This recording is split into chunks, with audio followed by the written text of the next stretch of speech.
Yedidim Shalom, cette semaine, nous fêtons, comme chaque année, la journée du renouveau de la langue hébraïque.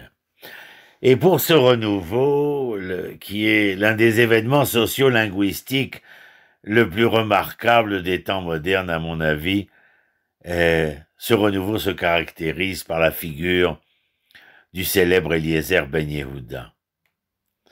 Eliezer Ben Yehuda est né Eliezer Yitzhak Perlman dans le village lituanien de Loutski le 7 janvier 1858.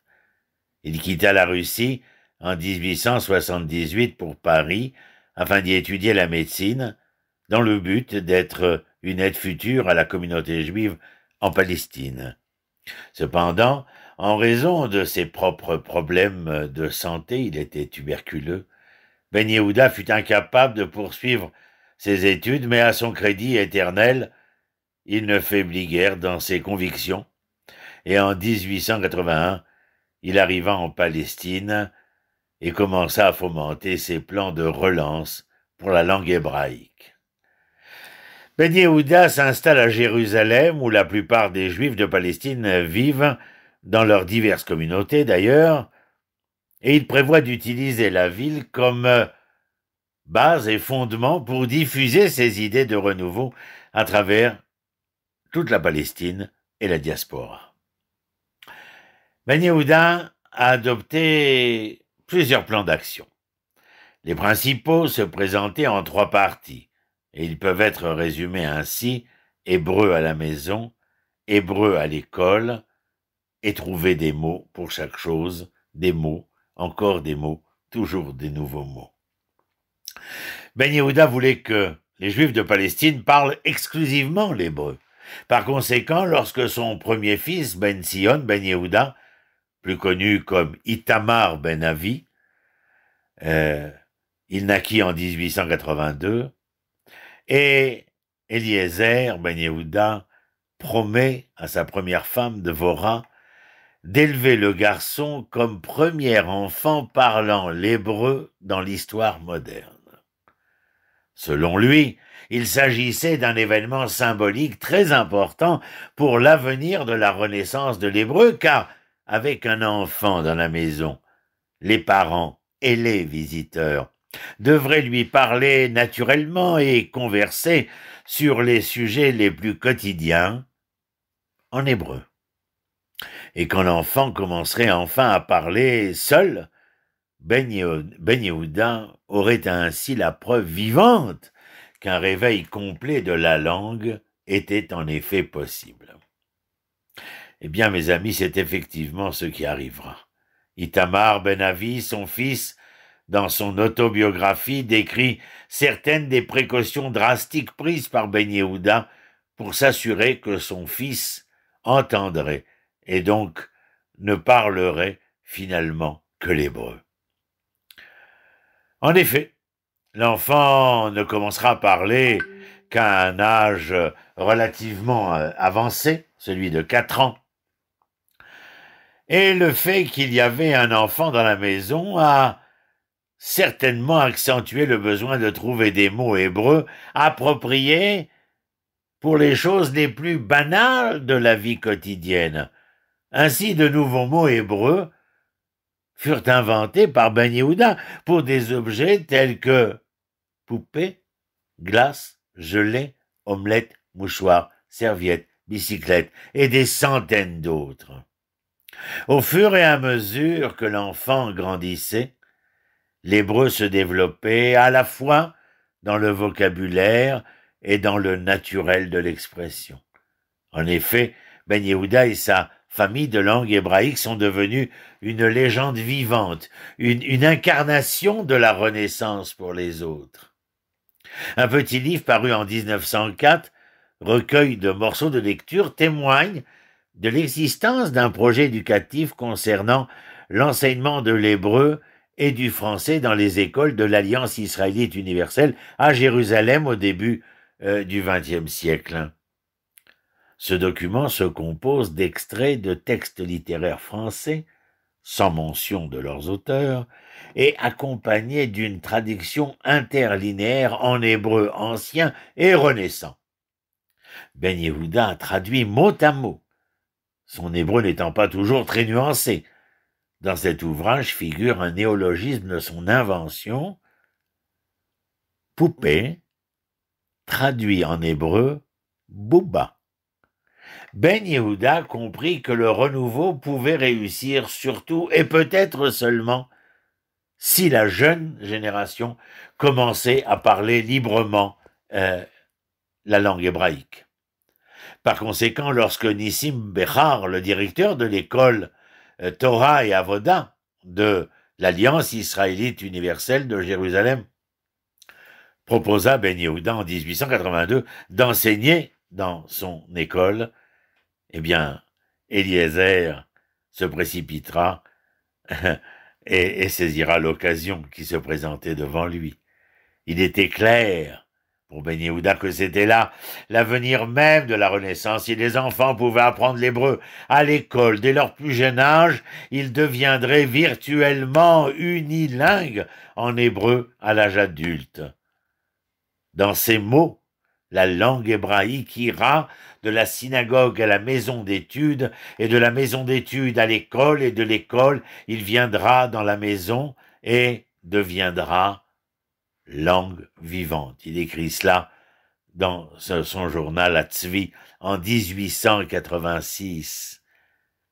Personnage prémonitoire de l'histoire. Et ainsi c'est arrivé. L'exemple personnel de Ben Yehuda et son succès pédagogique ont fait une grande impression sur les autres enseignants. Il est vrai que l'enseignement en hébreu impliquait de nombreux problèmes. Manque d'abord de personnel qualifié, manque de manuels, manque de matériel comme des jeux ou des chansons, manque de terminologie, etc., etc. David Yudelevitch, un des premiers enseignants, écrivit en 1928 dans une atmosphère lourde, sans livre, expressions, mots, verbes et des centaines de noms, nous devions commencer à enseigner. Il est impossible de décrire ou d'imaginer sous quelle pression les premières graines ont été plantées. En plus d'enseigner aux jeunes, Ben Yehuda voulait fortement attirer des adultes à ses idées, les convaincre. Après avoir écrit pendant quelques années dans le journal local à Havatzelet, il a commencé à publier son propre journal, que je rappelais il y a un instant, à Tzvi, en 1884.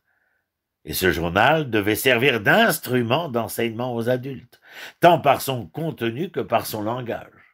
Les journaux en hébreu étaient encore une nouveauté à l'époque, le premier ayant paru au milieu des années 1850. D'autant plus que le modèle que Ben Yehuda voulait imiter n'était pas moins que le Figaro de Paris. Il prévoyait un journal hébreu qui traiterait tous les sujets d'intérêt pour un peuple vivant sur sa propre terre, y compris, bien sûr, et sans les oublier, les sujets internationaux et locaux, les bulletins météorologiques, la mode, etc. Et en effet, pratiquement tous les Juifs en Palestine à la fin du XIXe siècle pouvaient lire et comprendre un journal hébreu sans trop de difficultés. Pour aider les futurs locuteurs et lecteurs de l'hébreu, Ben Yehuda a commencé à compiler un dictionnaire. En fait, il a commencé le dictionnaire comme une aide pour lui-même quand il était encore à Paris, et au début il contenait simplement une courte liste bilingue en hébreu et en français, écrite au dos du cahier, qu'il utilisait pour écrire ses listes d'épicerie. Mais s'il voulait que la société entière utilise l'hébreu, alors les mots devraient être précis et justes, selon des règles philologiques strictes. Par conséquent, Ben Yehuda est devenu un lexicographe scientifique. Les résultats des travaux de longue haleine qui durent parfois 18 heures par jour sont stupéfiants, aboutissant à un dictionnaire complet de l'hébreu ancien et moderne. 17 volumes, mes amis. 17 volumes. Il qui seront complétés par sa deuxième femme, Chemda, et son fils après sa mort, et jusqu'à ce jour, c'est une œuvre unique dans les annales de la lexicographie hébraïque.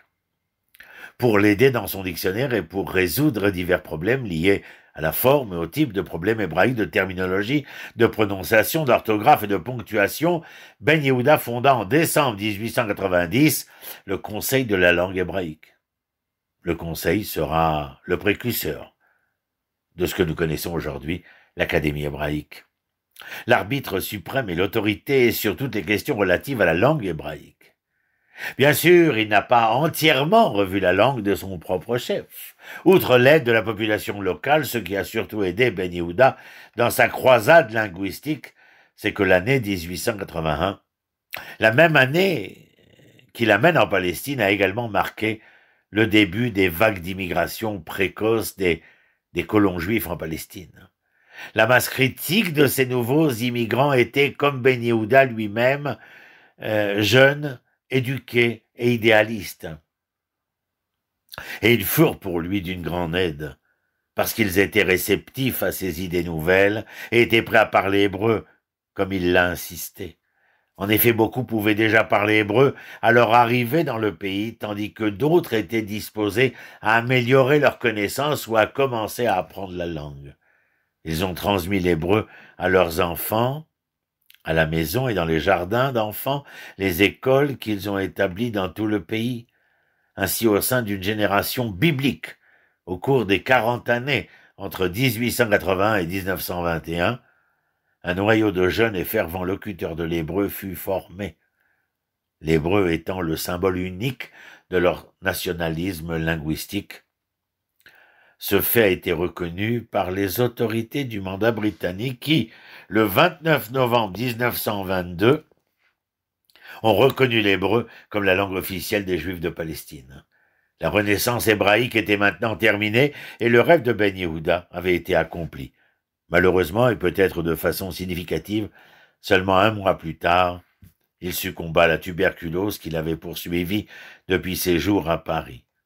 L'historien britannique Cecil Roth qualifia ainsi le rôle de Ben Yehuda dans la renaissance de l'hébreu. Avant Eliezer Ben Yehuda, les Juifs pouvaient parler hébreu. Après lui, ils l'ont fait. Shalom Yedidim, Leitraot, Mamash Samarti, Afilu Imaya Betzorfatit, אך אני מסיים בעברית לשוננו של עם ישראל. שלום שלום.